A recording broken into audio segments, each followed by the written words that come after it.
us in the national anthem and a quick prayer.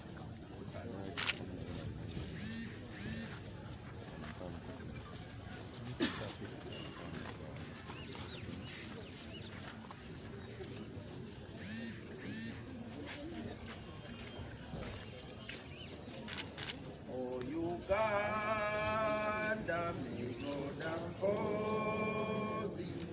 We lay our future in their hands. United, free for liberty, together we'll hold. Let's have ourselves and have a prayer. أعوذ بالله من الشيطان الرجيم بسم الله الرحمن الرحيم الحمد لله رب العالمين الرحمن الرحيم مالك يوم الدين إياك نعبد وإياك نستعين اهدنا الصراط المستقيم صراط الذين أنعمت عليهم غير المغضوب عليهم ولا الضالين آمين.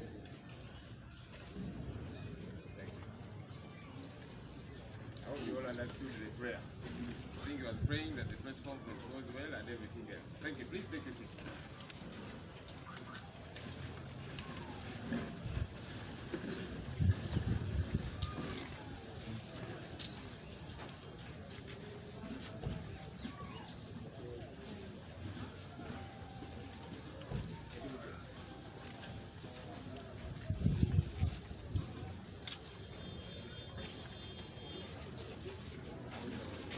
For starters, we want to welcome everybody back from Mbarara, those that were able to join us in Mbarara during our manifesto launch, those that joined us through the airwaves, on television, social media, and whichever other way.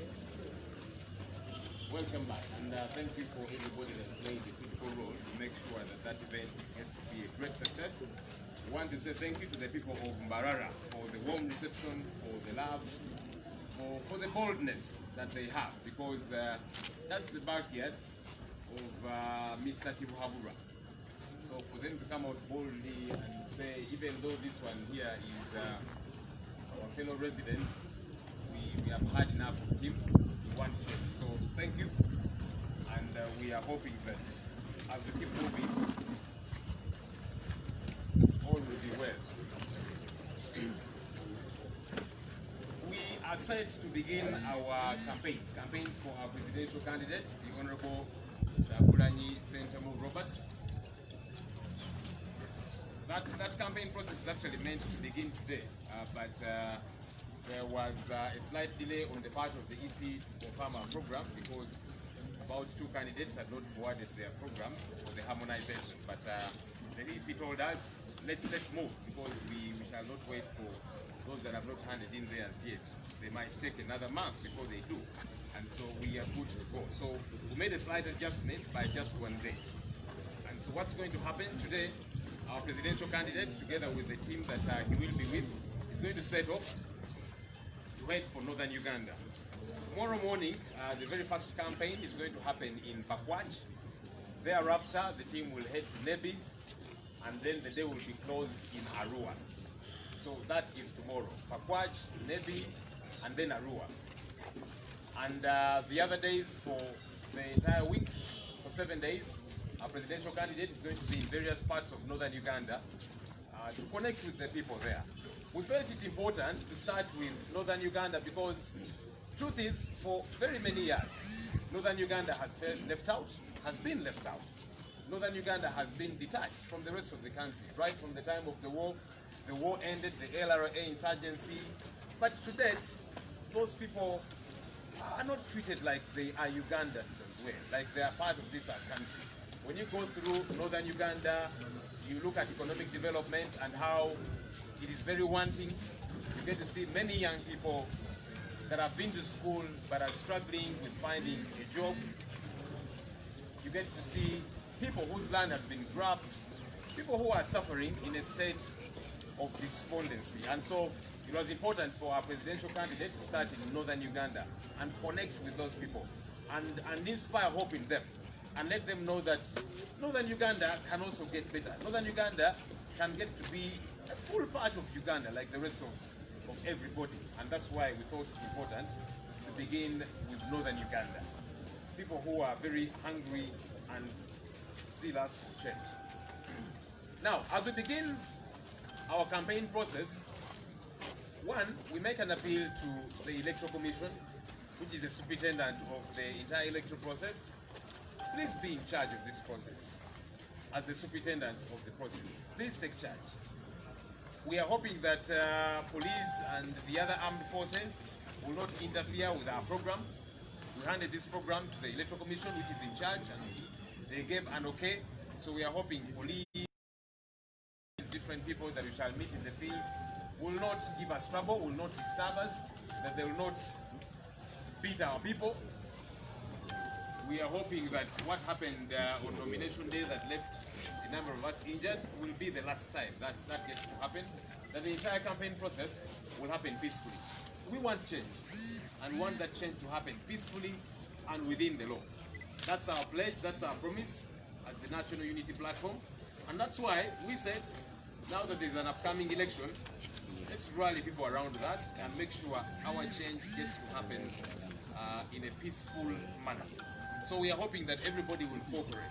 We have no problem with observing the law. Of course, guidelines have been put out there. We don't agree with most of these guidelines because they're out to suppress us. But we don't have a problem. We went to Mbarara people and we presented the list of 70 people. We had gotten a venue that we were meant to use and even deposited money there. RDC, DPC, and all the other people intimidated the venue owners, and they said we cannot host you here. And police said we are going to take you where we want you to go. And we said no problem. They took us to Kacheka Stadium and we held our activity there. So while we are willing to cooperate, we are hoping that everybody else will cooperate. We are hoping that the ground is going to be leveled. Because you see, it is not the first time that it happens that there will be regulations in place about COVID-19. You cannot hold rallies and so on. So as the opposition is being deterred from holding rallies, meanwhile, NRM leaders previously were holding those rallies. You saw what happened. You saw how the NRM primaries were conducted. So now that they have set these guidelines and said you can only have 70 people, our presidential candidate, Honorable Kyagulanyi Ssentamu, is going to prepare 70 people for each of the districts that he will go to. We are hoping that candidate Tibuhaburwa will do the same. We don't want a situation of children and outcasts, where candidate Kyagulanyi has 70 people, but then Mzee Tibuhaburwa will have 700. So that's why we are asking the Electoral Commission to take charge of this process, to be fully in charge. That the same laws that are going to be applied on NUP will be applied on everybody else. Such that what is good for the goose gets to be good for the gander. There's 146 districts in this country. And the time that is given for campaigns, being less than 60 days, is too limited a time. Because ideally, every candidate must be able to spend at least one day in every district. But when you have less than 60 days, and you have 146 districts to go to, it's a tall order. It's a difficult thing to do, especially for us, because the incumbent candidate, Tibuhaburwa, has got state resources. He's using choppers bought by you and I, the taxpayers, and so he can go to 10 districts a day. It's a lot more difficult for us. But we are built for hard times, and we are ready nonetheless. Difficult as the situation is, even though we are swimming against the tides, we are ready to make sure we go to these different districts. And like our candidate will reassure you, he's going to be coming. He's going to be coming, reaching out to as many of you as possible. Unfortunately, he can only meet 70 people per district, but our hope and prayer is that the 70 people that he will meet will spread the message, will reach out. That each of the 70 will reach out to maybe 700, and each of those 700 will reach out to many others, such that the message of change gets to reach to every Ugandan, such that the new Uganda that we are hoping to achieve gets to be ingrained in every Ugandan out there. So let's get ready. Our call is that we all remain peaceful, that we all remain disciplined. It has become very clear that the state wants to keep provoking us, they want to push us to the wall, such that perhaps we can fight them back, and then they get justification to brutalize us a lot more, or to even shoot. That's clearly what happened. So as they were beating us up, for example, nomination day, it was very clear that they wanted us to fight back. And we remained calm. Maybe that is why they beat us up so hard that we did not fight back. But we wanted to be disciplined. And that's our call to our supporters out there. Let's remain calm. Let's not fall into the trap of provocation that they are trying to set for us. But even as we call on our supporters to remain peaceful, our call to security operatives, please observe the law. Because don't expect that you'll push people to the wall and they'll remain peaceful. We want them to remain peaceful. We want this change to happen peacefully. But you see, when you press the laws so hard, it bleeds. So when you get a battle that you decide to probe, say you know, yes, and probe, for women's sake, they might say, you know what, it's my constitutional right to defend myself. And then ultimately a scuffle ensues. So a warning to security forces out there, please don't provoke Ugandans. Do what is expected of you. That is to keep law and order, to protect life and property, as opposed to brutalizing people, as opposed to killing people, as we have seen you do. Very briefly, update is in Uganda,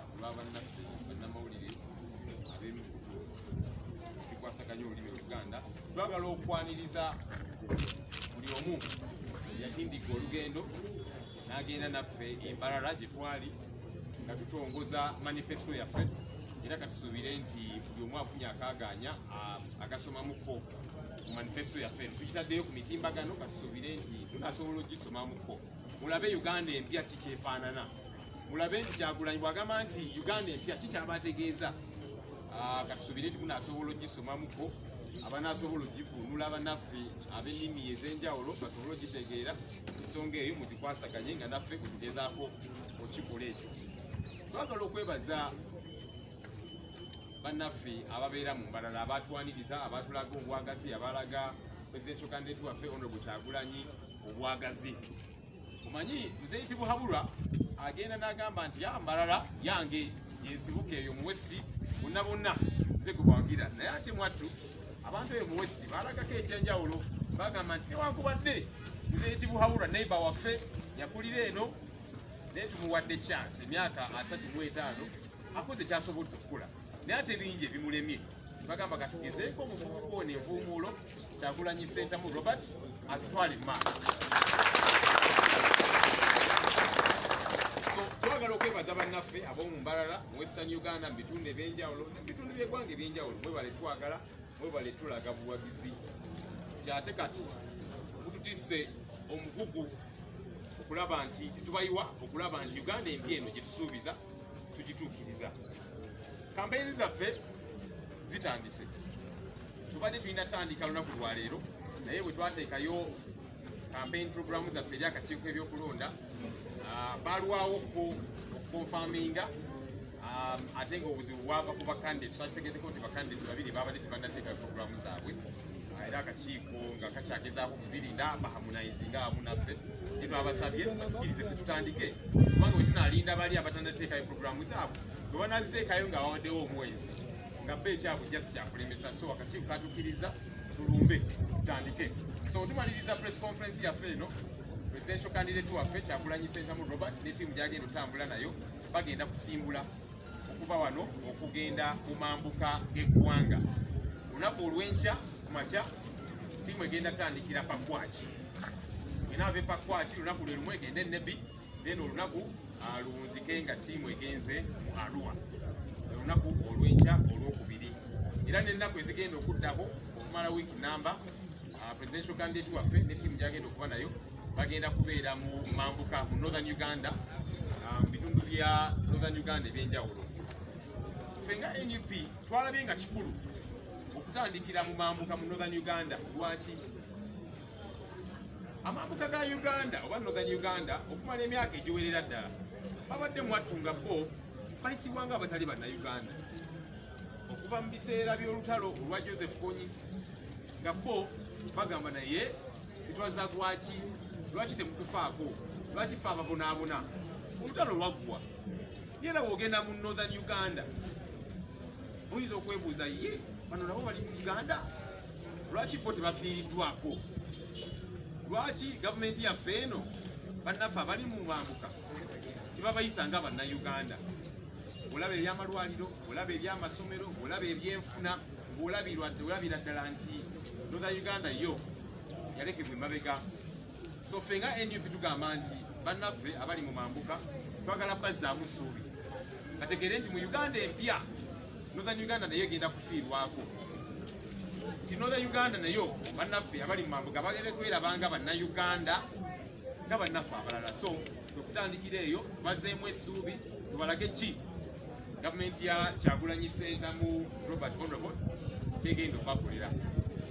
Nga tutandika kampeyinzi zaffe, tusaba akakiiko k'ebyokulonda in charge kakole obuvunaanyizibwa obukaweebwa ssemateeka yaffe kubanga ekalungamya ebyokulonda.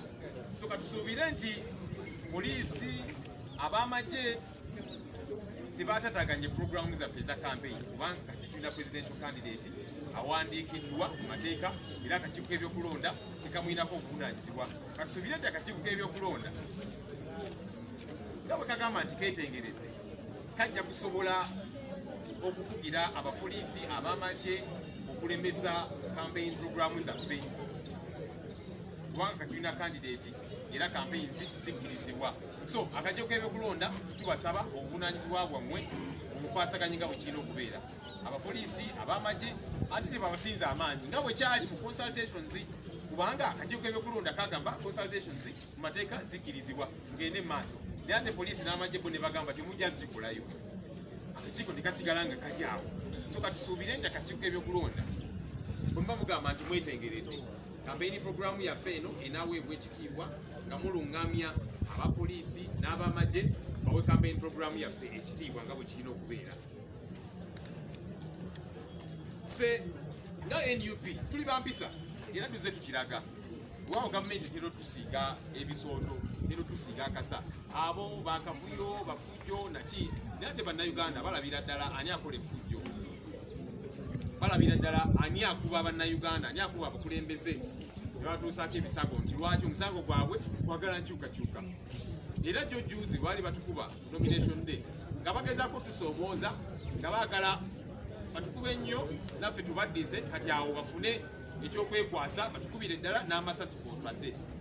Naye ffe twalaga empisa era tukubiriza bannansi abawagizi baffe abali eyo temukkiriza kusoomoozebwa bapoliisi n'ab'amagye, temugwa mu katego kano ke bateze, babasoomooze mukole effujjo awo babukubire ddala n'amasasi. So tusigale nga tuli bakkakkamu kubanga enkyukakyuka gye tukuba gye twagala tugenda gifuna mirembe.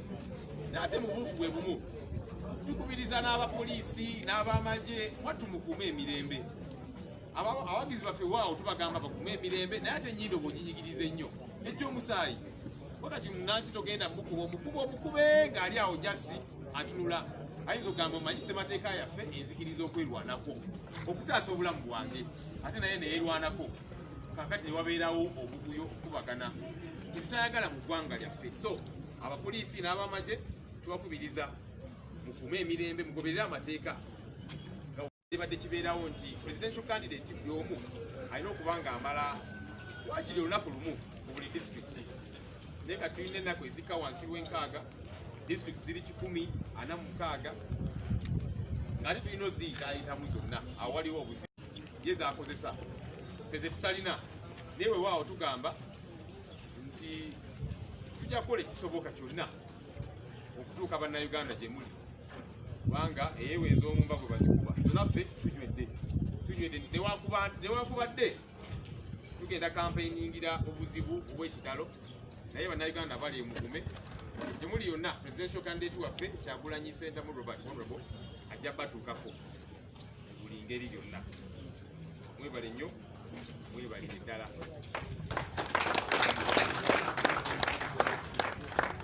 Just before we invite our presidential candidate, I'm going to invite the Iron Lady from Northern Uganda, now that we are beginning with her region, Comrade Deputy President Lina Zedriga Waru.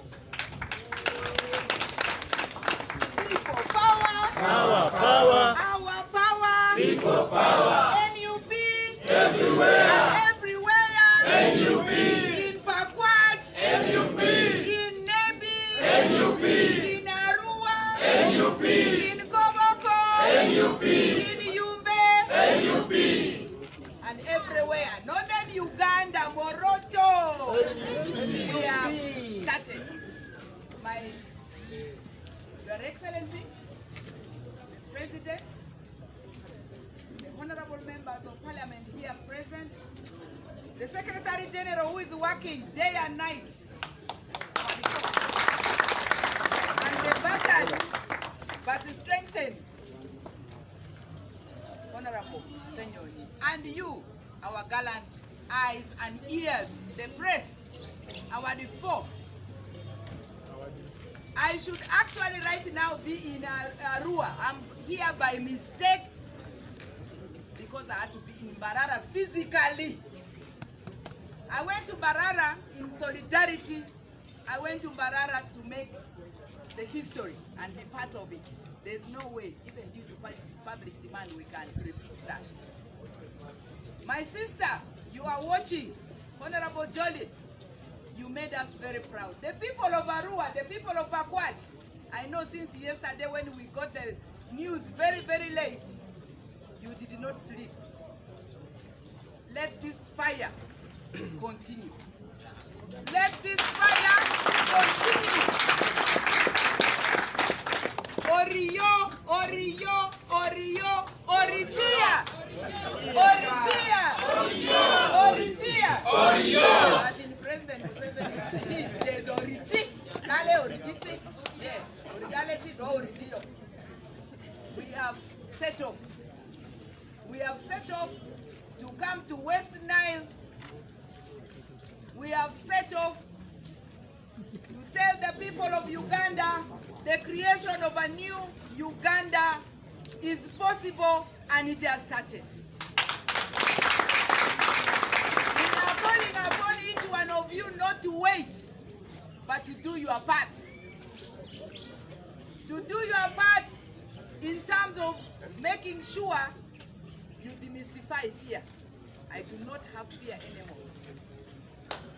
Demystify the fear, come out. I don't want to hear a call anymore that you know, so and so is here, so and so. Tell them I am coming.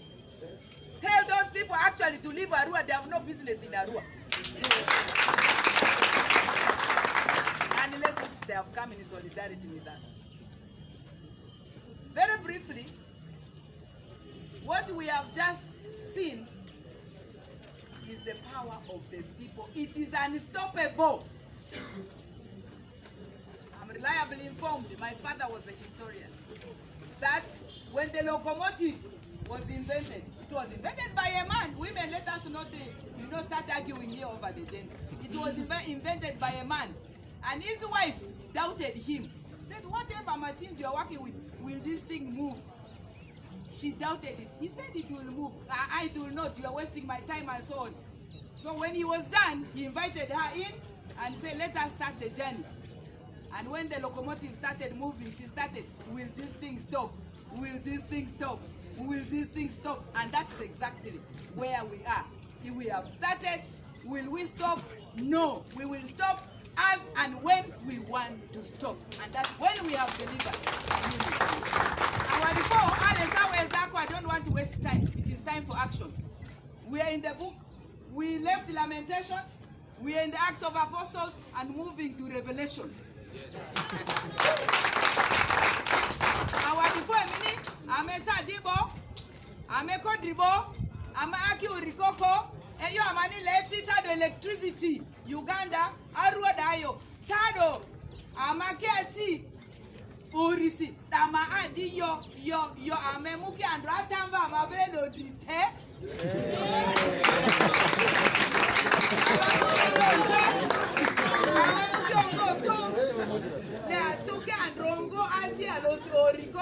Madi police, military, Tadoado, Geriquadi, Idemira, that is the right Iko Gerikara. One Wati Pakwach, BOT, Wafo Matek. Angeunia, won't ready, Wabinu Kumbedi, Jome actually, Wabinu Bede actually, Ento.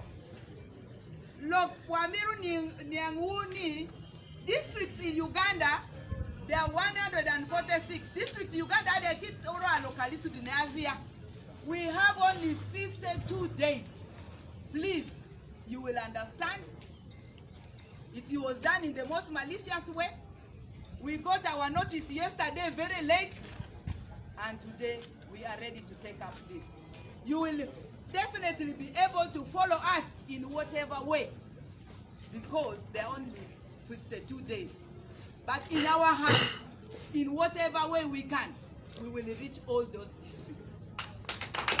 But we will deliver on what is humanly possible. And please, we're asking military, take your military knee off our necks. Our reform, our code reform. People power. Our power. Our power. People power. People power. Our power. NUP. Everywhere. Everywhere. NUP.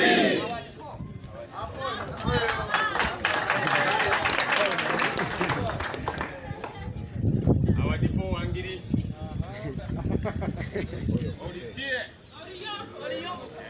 Agasi. Uganda or Chokokoko.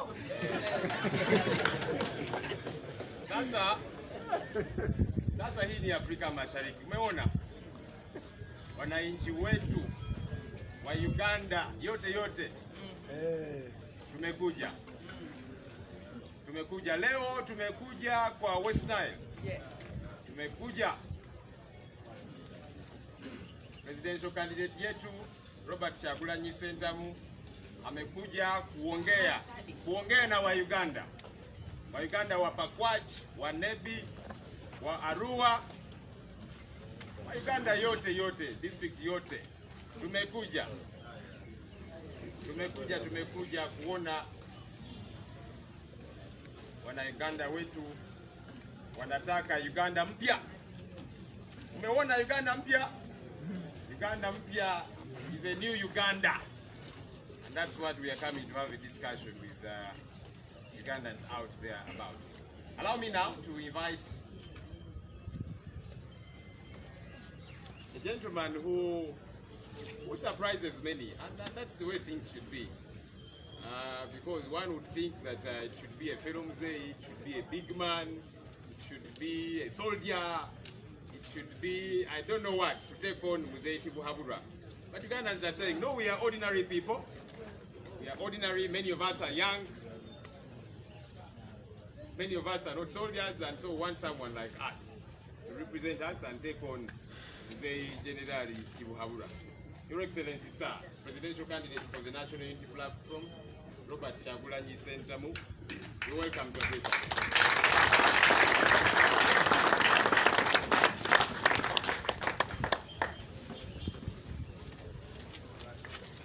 People power. Our power. Our power. People power. NUP. Everywhere. Everywhere. NUP.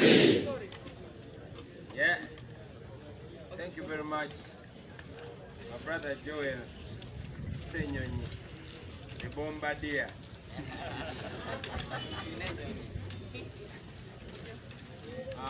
Fellow Ugandans gathered here today, those that are watching us on social media and on TV in Uganda and abroad, I salute you.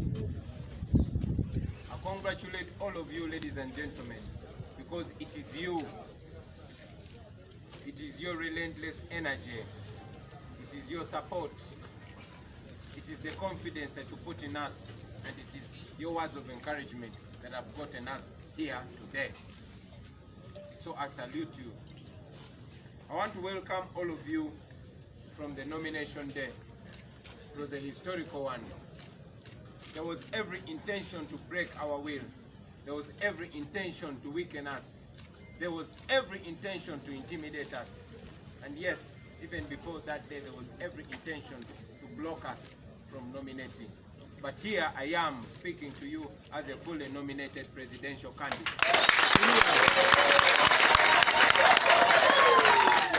So I want to congratulate all of us, the people of Uganda, the young, the old, the rich, the poor, those in urban areas and those in rural areas, those in Uganda and those in the diaspora. the Lord has made it, the Lord has done it, and the Lord continues to do it through us, his humble servants. Ladies and gentlemen, allow me to again welcome you back from Barara. On the day of nomination, we were blocked from accessing this, our office, to launch our manifesto. But like you now know that everything that happens for the good of those that the Lord loves. The regime did not know that they were jumping from the frying pan to fire. We took it right to them. So I welcome you from Barara, like all the people that have been on this pulpit saying, and I associate my words with them. President Museveni has always wanted to create an image that Western Uganda, Ankole and Barara in particular, is exclusively for him. But now it was put up for everybody to see that every Ugandan from east to the west, from the north to the south, they are all yearning for change. I want to thank the noble people of Barara and the people of Ankole in general. Mwebale mnonga kutwachira, mwampana kazi nakarunji mnonga. Ladies and gentlemen, from Ankole, I was baptized a very beautiful name. And don't shy away from calling me Musinguzi.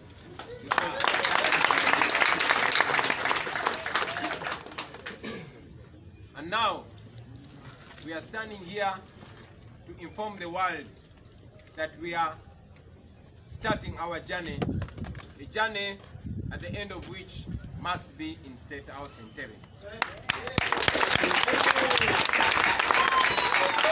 We are heading to Arua to officially start our presidential campaign.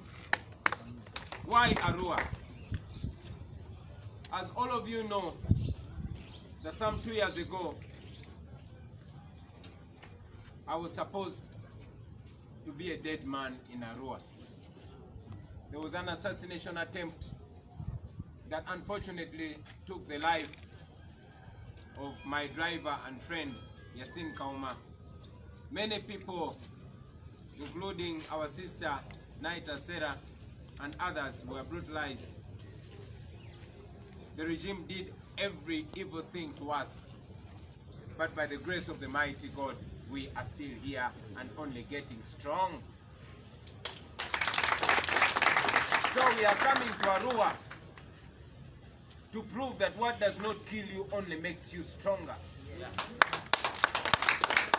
We are coming to Arua to prove to West Nile that that is the place of the promise and it must be the place of the fulfillment. We are coming to Arua to prove to the world, but most importantly to the regime, that we have conquered our fear. We are coming to Arua because Arua is our maker. We are coming to Arua. And I want to dedicate the campaign in Arua to our brother Yasin Kauma. Yasin, you may not be here with us, but you are here in us. You are moving with us, and we promise you never, ever to disappoint the cause for which you had to pay the ultimate price, your life. We are going to Arua. Now to the people of Uganda, we want to call upon you to embrace this, not just as an ordinary election, but as a revolutionary election. This is no usual election, ladies and gentlemen. There is every effort to vulgarize this election. There's every effort to stop us. As you all know, that the old dictator is very, very scared. And I'm saying this again to you, Mr. Tuhabura. You better be very, very scared. Because you are facing what you've never faced before. You are facing the turning point of history.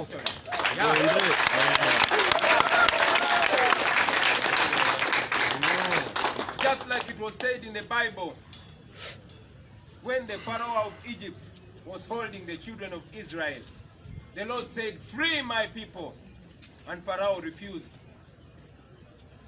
The Lord sent different signs, but Pharaoh refused. The Lord sent locusts and zigay. Pharaoh refused to free the children of God. The Lord made all the seas and water sources red, just like the way I'm dressed. Pharaoh refused. All different pandemics came, leprosy and other pandemics. Pharaoh refused. But we all know what happened. I'm here to confidently inform you that the same thing has been happening.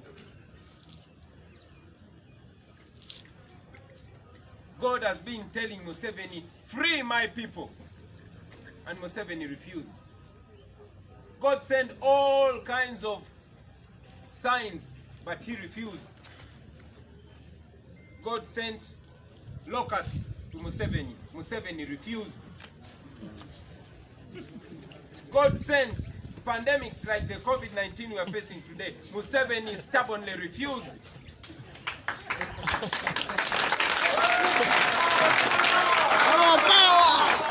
God made the entire generation red like it was in Egypt. Museveni refused. Well, I'm here to inform you, Museveni, God has sent you this generation of ghetto people. And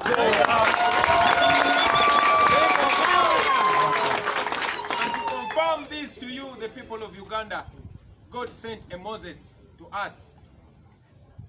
And yes, like I've been saying, we are not the ones that started the journey to liberation.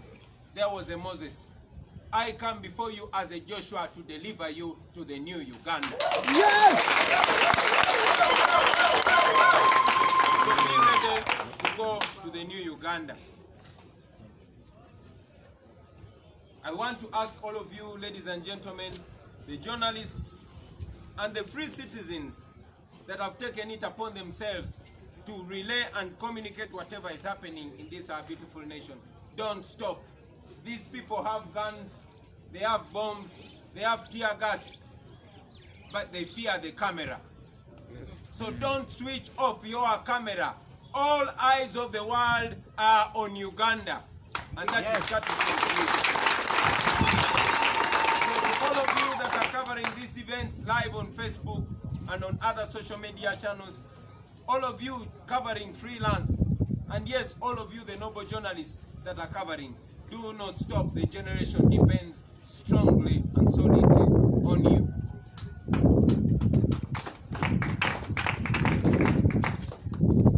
Now, today, we are starting the campaign. We might start the campaigns in Arua and Northern Uganda, but I want to tell you that we are launching the liberation campaign all over the country.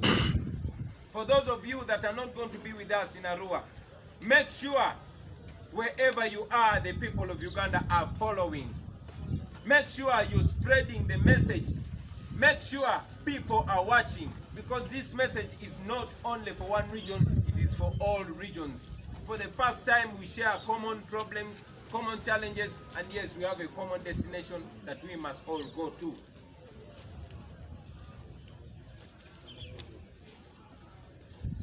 To all the people of Uganda, wherever you are, whether here in Uganda or abroad, I am coming to you. I am coming to you digitally. I am coming to you scientifically. I am coming to you chemically. I am coming to you spiritually. But most importantly, I am coming to you physically.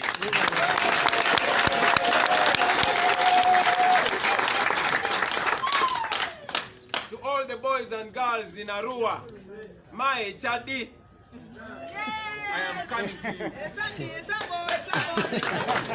all the boys and girls in Northern Uganda, Abinu, I am coming to you. To all the boys and girls in Acholiland, Ali Kabinu, I am coming to all the people of Uganda and East Africa. Tunakuja tuko barabarani. And allow me to inform you because it is Simbu Day. At Uganda, basebo ne banyabo mwena abali na federo wano namwe abatulaba ku migutu gya mawulire okwetolera ensi yonna muzikirize mbakuliseeyo mukwewandiisa kwa nomination mwena mukumanyi kwabadde kwa mbirigo oluvannyuma lw'okugezaako buli kye babadde basobola okugezaako okutulemesa okwewandiisa byonna bagezaako bikola naye Katonda omulundi omulala yabalaze nti abasinga amaanyi era ndi wano njogera gye muli nga candidate ali fully nominated okuvuganya era okuwangula obwa president bw'eggwanga lyaffe Uganda. Muzikirize mbakuliseeyo nate mwenna ababadde embalala n'ababadde batulaba embalala mukulikeeyo nnyo baganda bange. Njagala okutwala omukisa guno okwebaza bakodomi bange ne balamu bange basezaala ne bannazaala bange ab'embalala ne mwankole yonna bannange mwebale nnyo mwebalire ddala kutwagala mwebale nnyo mwebalire ddala kutwaniriza mwebale nnyo mwebalire ddala kutulaga buwagizi okumala ebbanga ddene mwami Tubuhabulwa abadde yesudiya ng'agamba nti mbalala ddiiro lye naye kubanga mutiitiizi nnyo bagadde enguudo zonna eziyingira ekibuga Mbalala ne batuyisa mu nnimiro z'abantu naye mmwe abaana b'embalala bakoddomi bange mmwe mwalaze amaanyi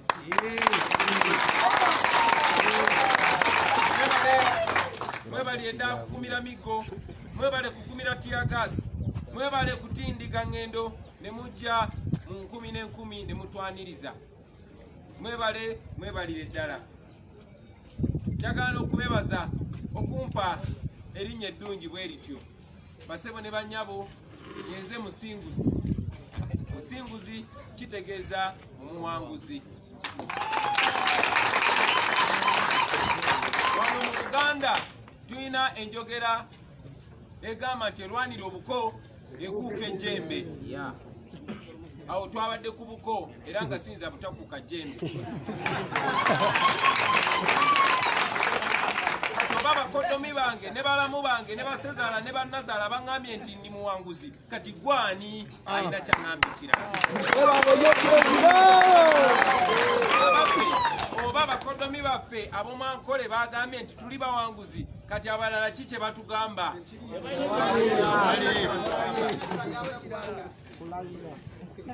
Baganda bange mwenna njagala okulangirira nti tusimbula olwaleero mu ddakiika eziddako nga tugenda okutandika kampeyini yaffe mu Arua. Lwaki Arua? Arua eyo emyaka 2 egiyise mwena nga mwe mwalaba nali nina okulusuulamu akaba. Waliwo enteekateeka entugumbula nga tuli mu Arua eyakulemberwa aba SFC naye kubanga Katonda w'amaanyi nasobola odusumatuka newankubadde mu nnaku ey'ekitalo batuttako muganda waffe Yasini Kawuma. Kati tuddayo mu Arua okutandikirayo kampeyini okubalaga nti ebyo byonna tebyasobola kututiisatiisa tebyasobola tumala mu maanyi. Tugenda mu Arua okutandikira mu Arua okubalaga nti essuubi lye tulina mu mitima gyaffe lisinga okutya kubagezaako tuteekamu.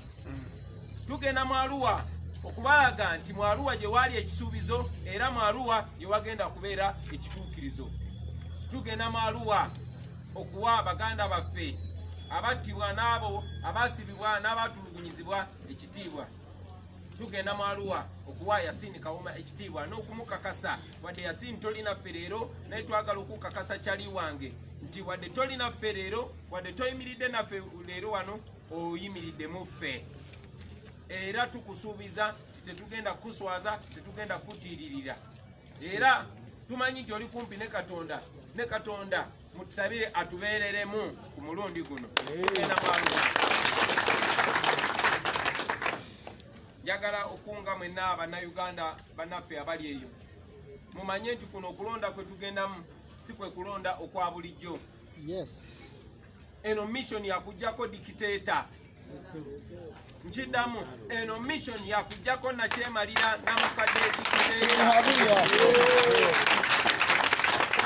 Eno mission yakutaasa bulamu bwaffe na bulamu bw'abaana baffe. Eno mission yakumenya njegere ezatufuula abasireevu mu nsi yaffe.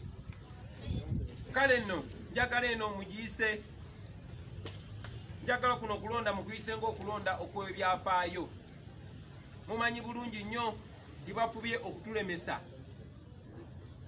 Tekibangawo ng'omuntu eyeyita genero alagidde ddala nti yasinga akatengo. Mulo yatya. Ndowooza ku ssaawa zino buli omu akiraba nti nga bulijjo bwe tubagamba nti abantu betutya ate bo batutya nnyo. Kaakati tugenda okutandika kampeyini eno okukakasa oyo Ssaabatiitiizi Museveni nti talina kyatugamba. Ate atakyalina kyakolola. Tugenda mu kulonda kuno nga tuwa ekitiibwa amateeka. Tugenda mu kulonda kuno nga tetwetegese kulwanagana na muntu yenna. Kuba tumanyi amateeka gali ku ludda lwaffe, Bannayuganda bali ku ludda lwaffe, naye okusingira ddala Katonda ali ku ludda lwaffe kuba buli kye twogera kituufu.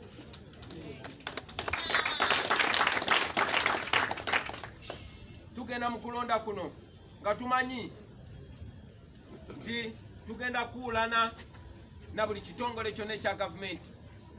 Mwami Museveni ne batiitiizi banne tebaagala kulaba nga Bannayuganda bawulira ebigambo bye twogera.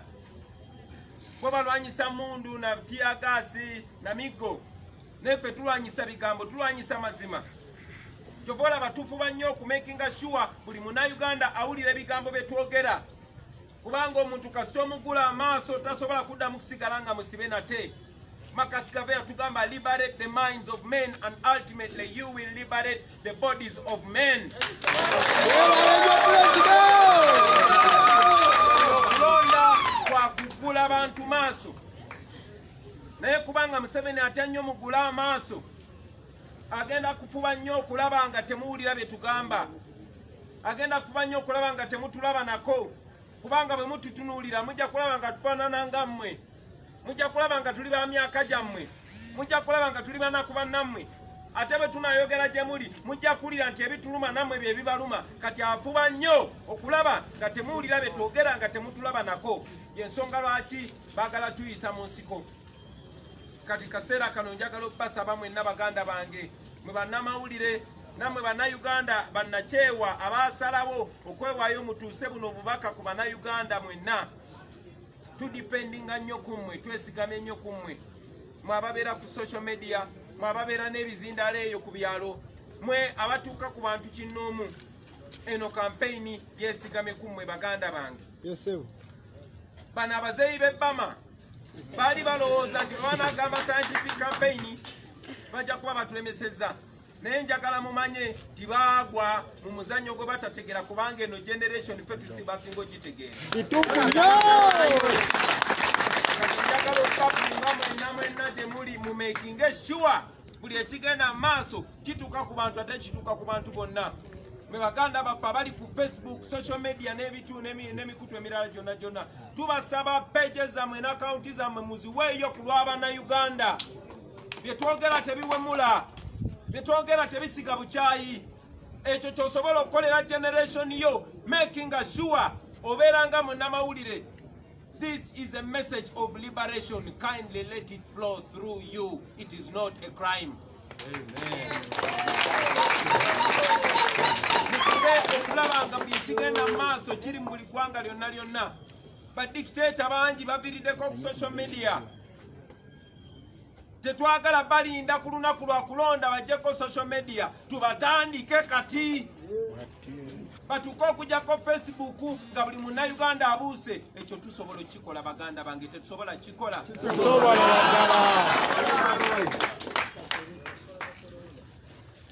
Ensonga endala njagala obbasaba mwenna naddala abakulembeze.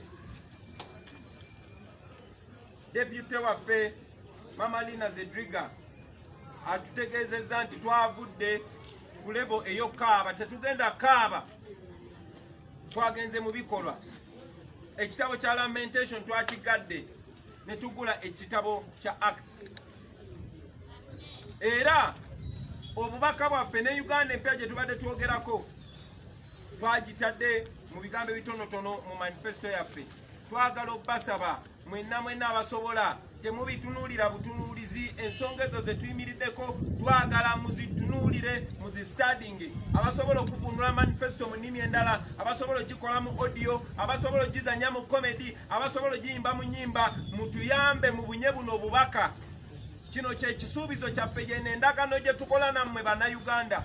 This is our agreement, our covenant with you, the people of Uganda. Make sure every Ugandan understands it so that they can hold us accountable.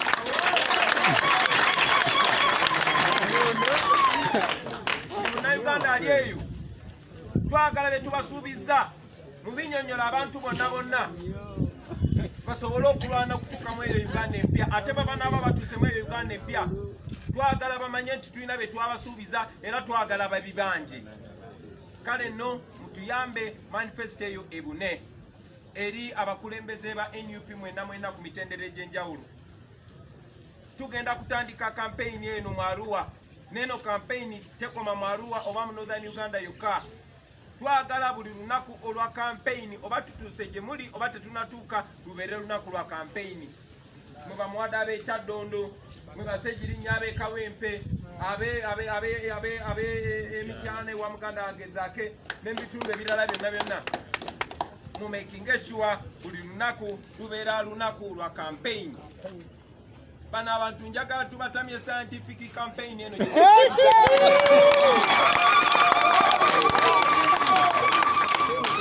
tusobola okikola ffenna baganda bange tusobola okikola era tujja kukikola. Kakati eri bannayuganda mwenna abaana ba West Nile abaana ba Arua abaana ba Choliland abaana b'Elango abaana b'Embale abaana b'Ejjinja abaana b'e Masaka abaana b'Embala abaana b'e Kasese abaana b'e Bundibujo all over Uganda tugenda basalako mutulindirire. Tugenda kujja mutulindirire. Mutulindirire. Tugenda batuukako nga tuyita mu ngeri zonna. Tugenda batuukako nga tuyita mu mwoyo. Tugenda batuukako nga tuyita mu ssaala ze tusaba Katonda. Tugenda batuukako nga tuyita mu radio zammwe, mu TV zammwe, mu simu zammwe, nga tuyita mu birooto byammwe, nga tuyita mu birowoozo byammwe. Naye okusingira ddala tugenda kubatuukako mutulabe face to face.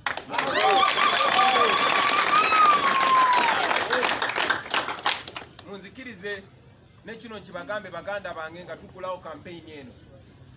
Tife tuli bangi, tuli bavubuka, ate tuli b'amaanyi okusinga bano abazeeyi abatufuga. Ne tusazeewo tukozese emirembe. Guno gwe mukisa gwe tuyina. Na kibagambako nziramu kibagamba. Buli myaka 5 omukulembeze yenna abeera mu buyinza. Obuyinza amateeka gaffe gagamba abuzaayo eri bannayuganda. Mwami Museveni yazaayo obuyinza mu ngalo zammwe nga 2 omwezi guno. Abalimba n'omulundi n'ogumu kati candidate nganze. Obuyinza buli mu ngalo zammwe bannayuganda. Era musobola okusalawo ne mubusa mu mikono gy'oyo omuntu gwe mwesiga. Mwe bannayuganda mmwe be batiisiza ebbanga lyonna nga babanafuya nga babaloosa nti mwe batiitiza ate nga bo be batiitiza nga babaloosa nti muli bamenyi b'amateeka ate nga bo be bamenyi b'amateeka nga babaloosa nti muli banaku ate nga bo be banaku kubanga ssente zammwe z'omuwa omusolo ze zibabeezaawo. Njagala okubategeeza olunaku lwa leero nti abaana b'e Gambia basobola okuyita mu kalulu ne bajjako dictator gwe bayitanga Yahya Jammeh. Nti abaana b'e Malawi bakikoze ne bajjako dictator. N'abaana b'e Seychelles nabo baleese omukulembeze omupya nga bayita mu kalulu. Kati ab'e Gambia oba bakikola, ab'e Malawi oba bakikola, n'amawanga amalala lwaki oŋŋamba nti temusobola kikola?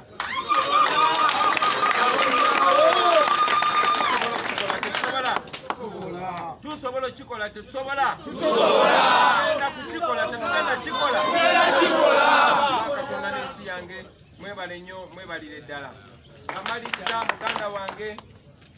My brother wants to pray for us. My brother from northern Uganda, come join me. Let us commit ourselves to the Almighty God and then tusimbule.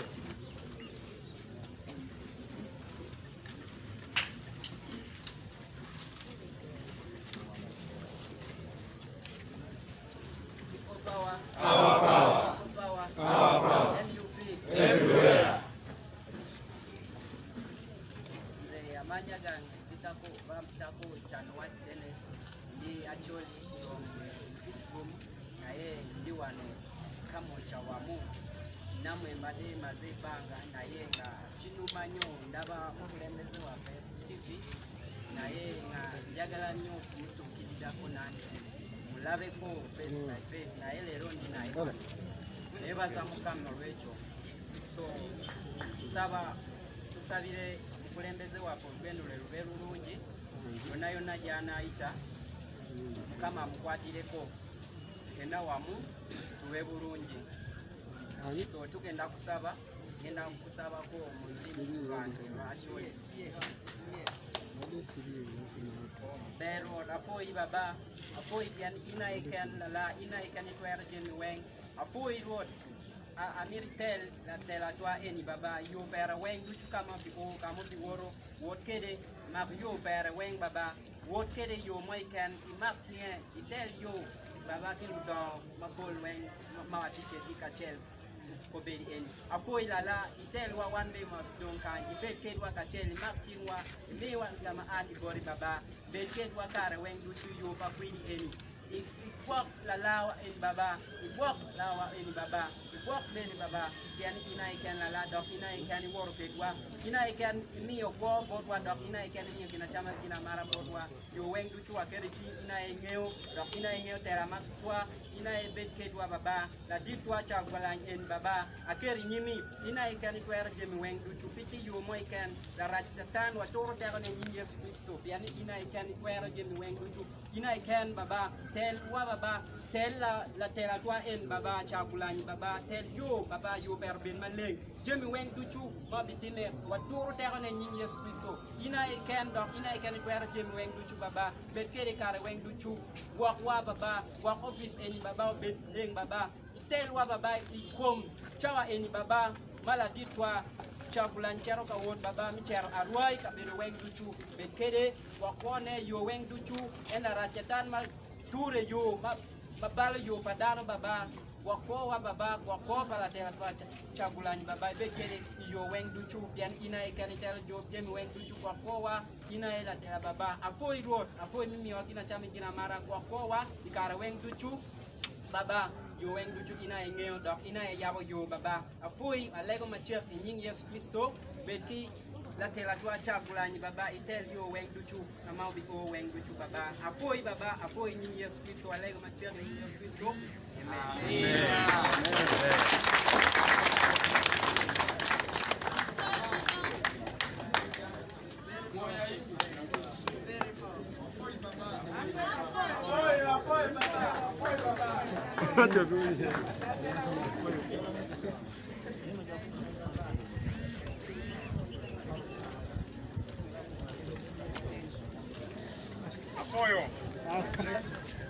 Apoyo Dennis, Apoyo Ladid Chagulanyi.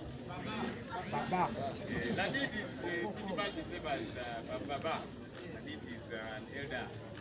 All right, so thank you everybody. So Honorable Chagulanyi is now going to be setting off to head to West Nile, and we are going to see him off now together with the team that he will be going with. But as we do that, we'll just sing the national anthem and the NUP anthem. The prayer has been done. We shall be out of this place. Oh, Uganda,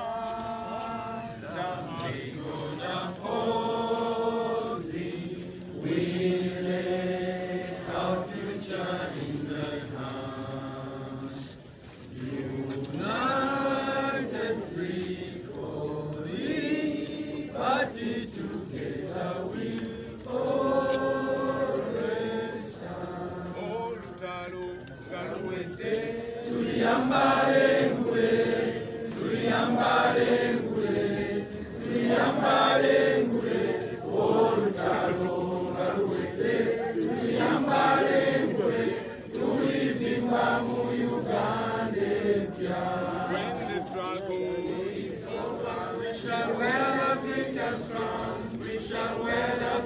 victor's crown. We shall wear the victor's crown. When the struggle is over, we shall wear the victor's crown in the new Uganda. People power. Our power. Our power. People power. NUP. Everywhere. Everywhere. NUP.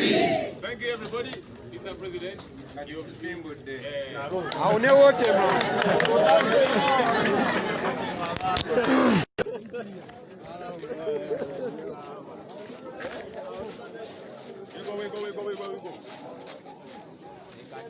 abakakwegatako abali ku the updates online page kasubire nti muli bulungi yonna gye mutulabira olunaku olw'enkya tugenda kubeera pakwaki tugenda kubeera nebbi tugenda kubeera ne mu district eya Arua. So program it is confirmed ye president waffe amaze okubeera nga asimbula era amaze okubeera nga asiibula era nga ayolekedde districts ez'omu Northern Uganda. Olunaku olw'enkya tugenda kubeera pakwaki tugenda kubeera nebbi tugenda kubeera ne mu district eya Arua. So the district 3 abantu ba Arua mwetegeke buli kimu kimaze okubeera nga kiri set era abaserikale baffe bamaze okubeera nga bakulembera bamaze okubeera nga bakulembera abaserikale baffe. So Mukama Katonda atukulembere asobole okubeera nga tutambula bulungi. We shall stream live nga tuli mu districts eza Northern Uganda ng'enkola yaffe bweri. Tujja kubeera nga tubaweereza tujja kubeera nga tubategeeza biki byonna ebinaaba bigenda mu maaso mu budde obwo bwe tunaba nga tutuuse nga Mukama atusobozesezza okutuuka mu district ey'omu Arua. Muganda wange ate waliwo muganda wange bayita Atiku, waliwo mukwano wange bayita Peru nga mwenna muli mu district ezo eza Arua. Waliwo bayita ba Obedigu bangi nnyo abali mu district ezo. Olunaku olw'enkya tugenda kubeera nammwe tubasaba mukuwate obudde mukuume tusobole okubeera nga tusisinkana olunaku olw'enkya. So embeera bwetyo bweri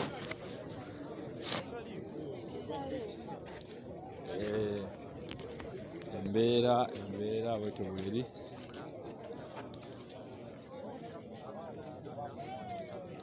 So tugenda kubanga olunaku olw'enkya tubawa updates.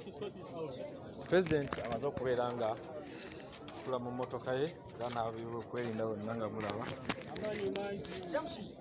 n'aba amaze okubeera nga beteekateeka bulungi. So kati saala yokka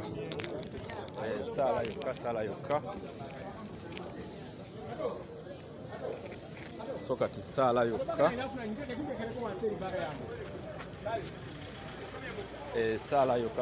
saala yokka gye tulinda saala yokka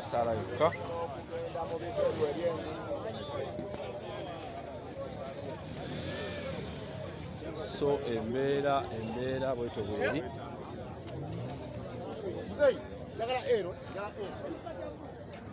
So embeera bwetyo bweri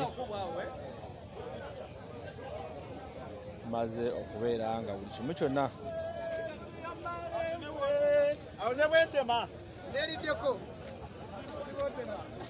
tumaze okubeera nga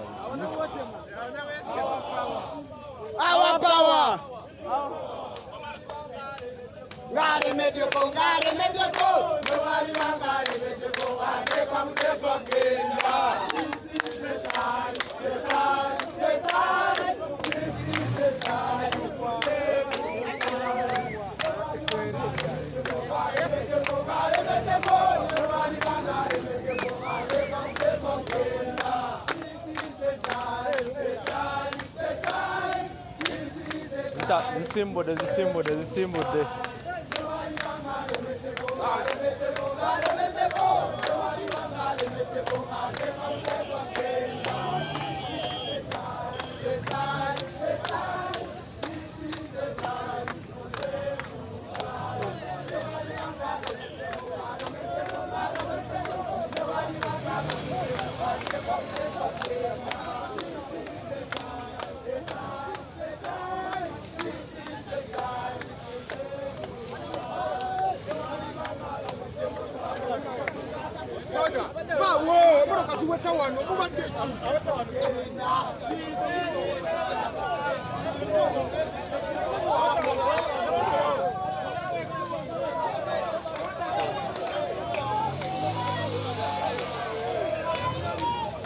So embeera bwetyo bweri.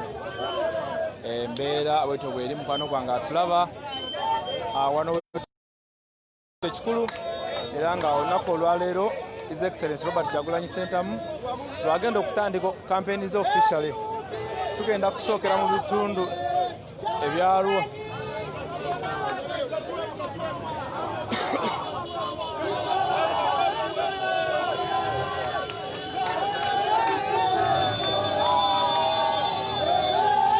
Chiwedde.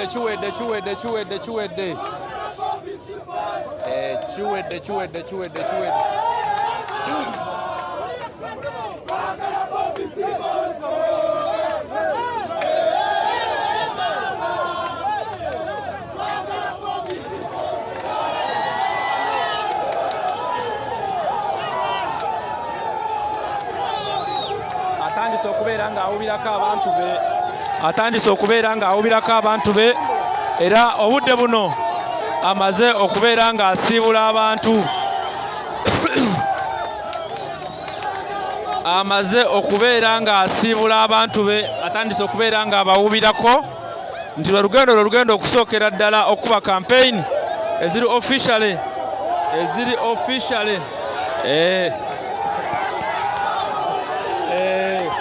So embeera bwetyo bweri. President waffe amaze okubeera nga asimbula.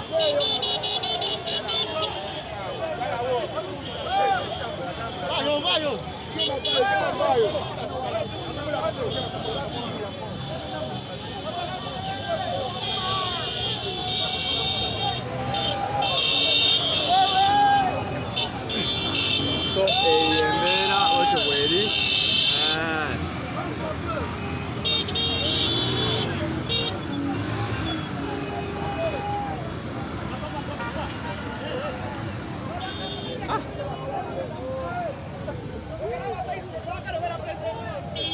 So eyo embeera bwetyo bwekyali mukwano gwange atugoberera. So amaze okubeera nga asimbudde abaana ba Arua, abaana b'e Pakwach, abaana b'Ennebbe. Olunaku olw'enkya tulina mmwe. Olunaku olw'enkya tulina mmwe abaana b'Eggulu, Gulu, Pakwach, Nebbi, West Nile yonna, Koboko, Moyo, Obonyo mwenna ba Agapo District, Maracha mwenna tulina mmwe olunaku olw'enkya. Vai. So olunaku olw'enkya tugenda kubeera nammwe. Webereramu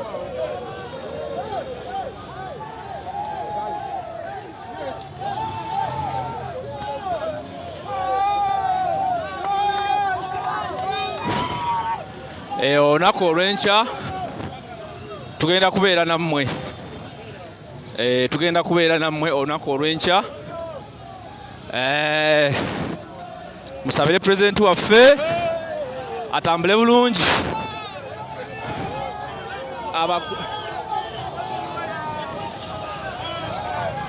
So tusabire President waffe olunaku olw'enkya sobole okubeera nga atambula bulungi. So mbeere bulungi, mweraba mwenna.